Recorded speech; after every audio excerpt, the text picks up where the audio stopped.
Hi, I'm Julie O'Malley from the West Virginia Autism Training Center, and this video is the first video in a series that will be coming to you, and they're all videos about cooking and the kitchen. So first video today, we're going to start with an overview of kitchen safety and a few appliances that you may need while cooking. So first, let's start with safety. You always want to start and end your cooking session by washing your hands.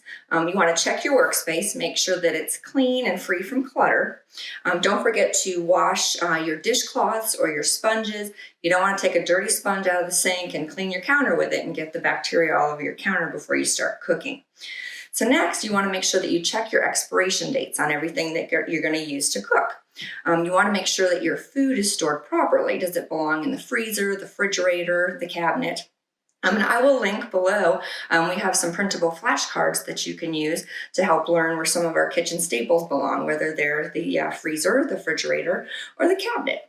And you always want to use visuals when cooking if they are needed.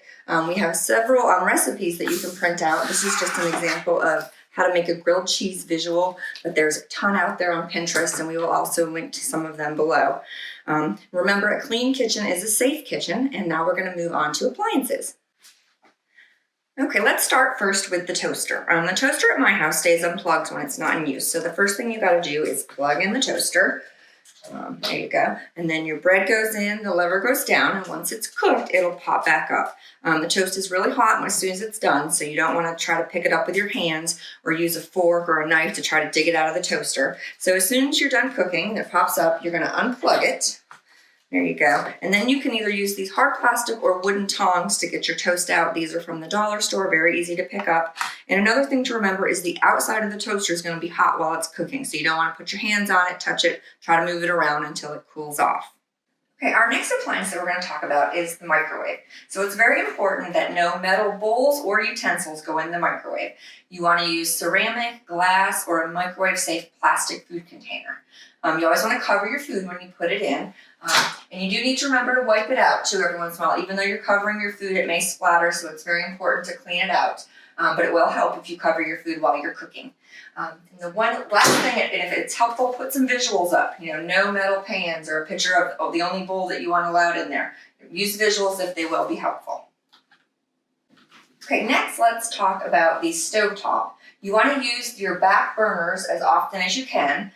More importantly, you want to try to match up the size of your pot or pan with the size of the burner. So I've got the little pot on my back burner here, and that's a small one. The larger one here is in the front because it is on a bigger burner and it's a larger pan. You always want to make sure that your handles are turned in so you don't go by and knock them and spill hot stuff onto you. So use the back burners as much as you can, match the size of the pot with the size of the burner, and keep your handles in. And always remember that the entire surface of the stove top is often very hot, so you don't want to touch it. So moving on to the oven, when you are cooking, you always want to make sure that your door is clear of anything on it. You don't want to open it up and then have your towel go into the oven. So make sure that there's nothing on your door. When you are putting items in and taking them out of the stove or the oven, you want to, so you'll open the door and you want to pull the rack out, which makes it easier to access what's in the oven. So then you will take it out, and you can push your rack back in with the oven mitt and then shut the door. Be very careful, the racks and the inside of the door are very hot. So now you have the microwave, your stovetop, and your oven. Thank you for joining us for our first video. Please check back in the next couple weeks. We will have some holiday fun treats that you can make without using the oven, and also some great crock pot recipes and many more to follow. Thank you.